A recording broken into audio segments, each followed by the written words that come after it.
Okay, तो आज हम बात करेंगे कि हम अपने ड्रेस का कलर किस तरह से चेंज कर सकते हैं। सबसे पहले हमने ले लेनी है अपनी इमेज। इस इमेज की हमने ड्रेस की बना लेनी है सिलेक्शन लाइक दिस।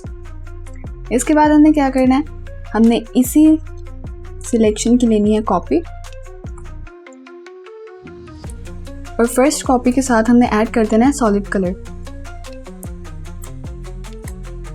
इस कलर को कर देंगे हम इस लेयर के अंदर क्लिप और इसका ब्लेंड मोड हम चेंज कर देंगे डार्कन पे। जो हमने सेकेंड लेयर ली थी अपने ड्रेस की, उसका हम कलर मोड चेंज कर देंगे मल्टीप्लाई पे लाइक दिस। अब हम यहां से कोई भी कलर ऐड कर सकते हैं। That's it. Don't forget to follow our page for more beginner tutorials.